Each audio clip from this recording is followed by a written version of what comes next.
my God, alright, I swear this freaking anime has like a revitalizing effect, because all throughout today, I mean, I've just been beat to hell. I mean, I feel like just life took on human form, grabbed an aluminum baseball bat, and just smacked me over the freaking head like 30 times at the end of this day. I'm tired, I just wanted to go to bed. I'm fucking graduating college tomorrow, so I'm like, gotta go to bed. And I'm like, I watched this, and I'm just like, gotta talk about this, gotta go for it. Alright. This is Dragon Ball Super, episode 89, which involves Goku recruiting, it's a twofer. We got Tien and Master Roshi in this episode. Of course, Master Roshi just happens to go to Tien's dojo at the same time that Goku happens to go and try to recruit them. At the same time, this other girl shows up and just happens to enact witchcrafty shenanigans. It was a pretty solid episode in terms of just, comedy was pretty good in this one. You got, Tien and Master Roshi, two characters that really haven't had the spotlight, respectively since, like, either the beginning of Z or, like, Dragon Ball. I mean, Tien had a few moments in Z, like, he got killed by Nappa. We didn't really get killed by Nappa. He had his big epic moment where he revenged Chaozu, and then he killed himself, basically. He tapped his ki tanks dry. Didn't do anything in Namek, he was dead. Cell, he held down Semi-Perfect Cell, that was like the last thing he ever did, and then he fought Boo and he got the shit kicked out of him, so, that's all the contributions Tien's done, and then Roshi hasn't done anything since, since Dragon Ball, although there were a few moments in Super where Roshi got to be relevant when he taught Goku the Mafuba that didn't mean dick at the end of the day. Yeah, I remember that was a cool scene. So the plot of this episode, is that this mysterious girl shows up at Tien's dojo, which, by the way, Tien running a dojo now. He's pretty good at it. I thought it was going to be the revitalization of the Crane School, like he's reforming it, but no, it's just called the Tien Shinhan Dojo House, or whatever it's called. So it's his own kind of martial arts style, and it's really cool because we get to see him training his students on how to use ki. Like these are just like normal people, I guess, just ordinary martial artists that just want to take the next step and actually try to learn and master this force, this energy. And so he's teaching them all the proper, like, it's not as simple as just like, Goku and Krillin, they're kind of unique, but when it comes to just normal people, they have to learn certain stances and stuff like that, and they're all trying to learn, their ki reserves and, understand how this works. That was just pretty cool how Tien has taken that natural step as a teacher. The story that he told was that he was just training in some random town because, Tien and Chaozu just go off to random parts in the world and start training, and a bunch of people just saw them training and just hung around and was like, please teach us how you just, like, nuke that mountain with an energy beam. And Tien's like, very well, young grasshopper, come to my dojo. You don't have a dojo. Well, I'll build a dojo. I don't know why I'm making Tien sound like some really bad Asian man, like fucking Pai Mei from Kill Bill. But anyway, yeah, so I like Tien. I've always liked Tien, reread the Dragon Ball manga. Just go ahead and reread the Dragon Ball manga. You'll have, if you haven't read it in the past few years, you'll have a whole new appreciation for Tien, really. But yeah, this fucking girl shows up who is tsundere out the ass, where at, like, the first freaking time she shows up, you could, like, when she sees Tien, she wants to jump his bones. Like, it's like, oh, yeah, whatever, okay, yeah, whatever. So, Master Roshi's also there, and considering that the dojo is filled with a bunch of, like, sweaty men learning how to use ki, he's not really impressed. But then this girl shows up, her name is Yurine, and we immediately get greeted to this face. Didn't have it queued up, but yeah, we get this from Master Roshi. Can someone please caption this? Can someone please tell me, for the love of God, what the fuck am I looking at right now? Holy shit, when you bust a nut. I mean, like, come on, man. Oh, we get some really fucked up rape faces from Master Roshi. I mean, the dude seriously needs to get laid. I mean, that's one of the problems with having immortality and not eternal youth, is you're stuck as an old codger, and yeah, you might be a badass, and really nobody wants to fuck with you, but the downside is, your sex life is going to take a few blows, okay? But, no, he's like, straight up so thirsty in this episode that he's, like, borderline rapist. Like, because it's always kind of like, oh, that's Master Roshi's stick. He's looking at naked girl magazines, or he's looking through binoculars at women on the beach. Oh, that's so funny. No, in this episode, he literally, well, first off, he makes that face. Then he runs up to, the girl's name is Yurine, who is rather busty. She has a nice appropriate, jubbly going on. So he goes up and immediately almost shoves his face in her tits. And then Tien's just like, oh, well, why do you want to learn at this dojo? And she's just like some bullshit excuse. I wonder if her motives are sketchy at all. She's like, I heard fighting makes you more beautiful. And Tien's like, okay, well then go find another freaking dojo, because this ain't the place for you. Master Roshi's just like, oh no, you're welcome here. In fact, I will teach you. Proceeds to just pick the girl up and just run off with her. A girl that just a complete stranger he just meets is like, he's like, oh yeah, I'll take care of her, and then just runs off. And then proceeds to dress her in a scantily clad outfit with a miniskirt, and then just to fondle her ass. I mean, come on now. That's a little disturbing, Muten Roshi-sama. I mean, come on now. You scale it back a little bit. I know it's been a few hundred years since you've gotten some action, but you're not that poor. I mean, it's a nice house you live in. You can scrounge up some money for a prostitute. I mean, come on now. But anyway, yeah, Goku shows up. Tien's is really way more simpler than freaking 17's. This whole shit is resolved in an episode. I still think they could resolve the whole thing with 17 in one episode. They just extended it a little bit further, which is okay, I guess. 17 had to be reintroduced into the freaking story. Tien's been around him. He was there during Universe 6, and he was there during Resurrection of F. He participated in the fight against Frieza's soldiers, but I get that. Well, anyway, in this episode, Goku asks him, join the tournament, and Tien's just like, no, but at least he has, like, a decent reason. I'm like, I'm running a dojo, and, I can't just leave my students with no master. We can't do that. So then, Urine mastered the art of Chinese Chinese vampires, sorry. It's you put talismans on these freaking students and they all turn blue and put out their arms like this, and they literally have really no way of attacking other than just putting out their arms and then crashing into buildings. They don't really kill anybody, they just kind of like cause mass property damage to the town. So, it's up to Goku and the gang to save the day, which honestly Goku should be able to solve this problem in like 10.6 seconds. Just like teleport all around, knock all the fucking students out, rip off the tags, problem solved. But it takes a little bit longer than that. We even get a callback to Chaozu's psychic powers, which apparently he hasn't been working on a lot because a fucking 25-year-old tsundere is able to trump her with his Gojira Majiri fuck you magic powers. I don't know. I mean, it was an interesting concept, taking something from mythology, and also the fact that it's not a ki-related ability, it's a magic-related ability, which we don't get that much in Dragon Ball.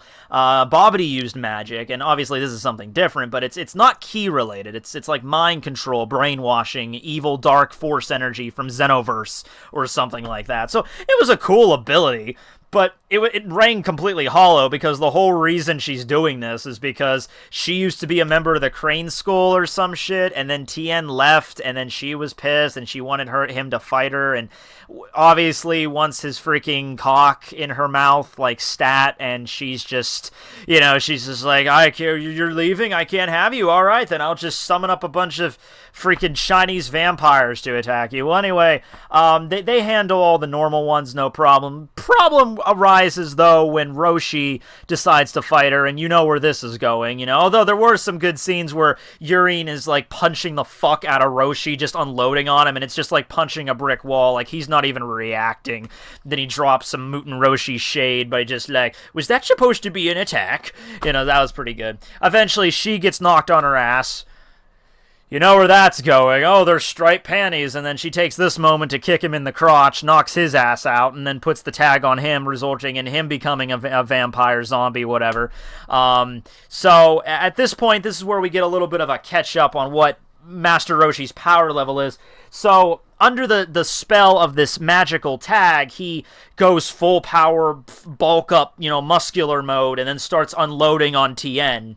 And Goku eventually fights him, and Goku mentions that Muten Roshi has trained quite a bit in secret, and he's gotten a lot stronger, and since he's being under the control of this spell, he's using full power. Now, Goku doesn't go Super Saiyan or anything like that, but he does, realize that he's certainly gotten stronger, and Muten Roshi's, I made a video about this, but his what he would bring to the table at the universe of the Tournament of Power would not be straight on battle strength. It would be more tactics and knowledge. And unique techniques. He even breaks out the electrical zap technique against Tien. That was a cool callback too from the original Tenkaichi Budokai where Goku originally fought him. So that was cool. Tien even gets to bust out his four-armed god technique. So that's cool. Doesn't do anything, but it was interesting to see. Also, fun. A lot of people brought up since at the end of Dragon Ball Z, Tien is like, he's like jacked. He's like super, super bulky. I think it's more notable at the end of the Cell saga than during the Buu saga, but he's like super bulky. Like his shoulder pads are like Togoro's from freaking Yu Yu Hakusho, right? They're just huge. And now here he is in Super, and he's much more slimmed down, fitting in that like that Chinese garb robe sort of thing.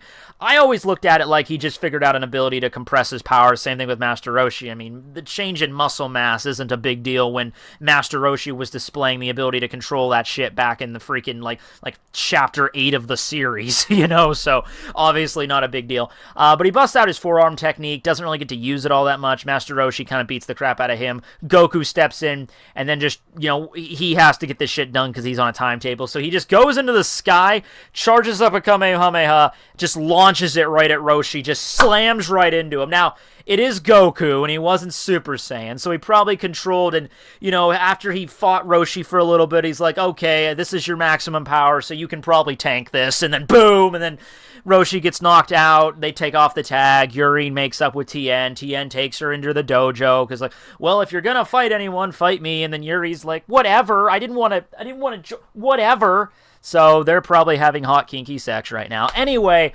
episode ends with Tien accepting simply because of the fact that the vampires wreck the entire town and they're his students and they need the 10 million zeni in order to fix up the town. I just realized something with that prize, though. It's kind of shitty that the Tournament of Power, it's 10 people on the team and the winning team gets to use the Super Dragon Balls to make one wish.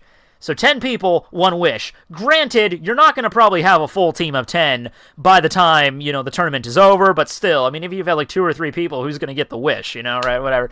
At the end of the day, you could just have Bulma. Bulma, give Tien a few million zeni so he can fix the town and just buy a freaking ship for 17 if that's all you're concerned about. Use the wish for something good.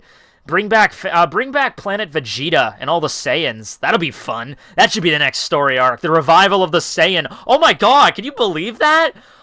Think of the possibilities there. No, seriously, think of the possibilities. Goku gets to meet Bardock. Freaking Vegeta gets to meet his dad, and they get to end out their daddy issues.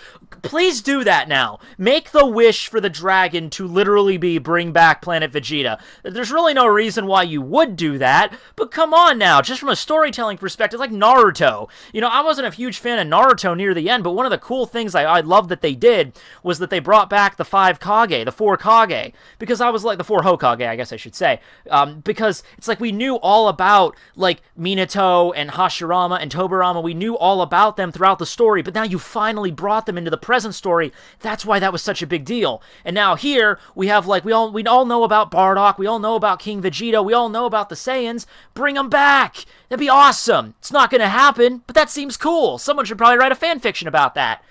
Speaking of fanfiction, one scene in this episode that features another scene. It's mostly focused on the Tien, Goku, Tsundere shit. But one episode is we get to see Cabba trying to recruit Caulifla.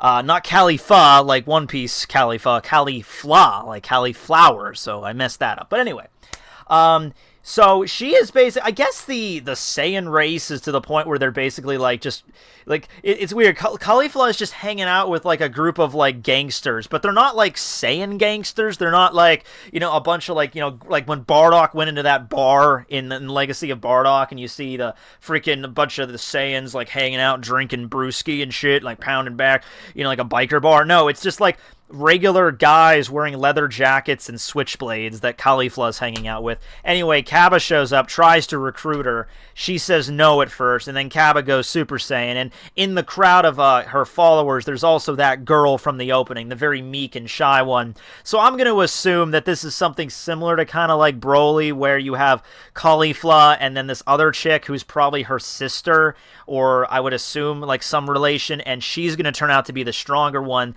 whereas Caulifla Fluzz, the very direct, very, like, in-your-face, kind of like, don't mess with me or I'll, kill you sort of type, and this other girl's really shy and meek, and the shy girl is going to turn out to be the Legendary Super Saiyan. Although I did hear a leak that they're both going to turn out to be Legendary Super Saiyans, even with that being the case, the shy girl is going to be stronger, calling it right now.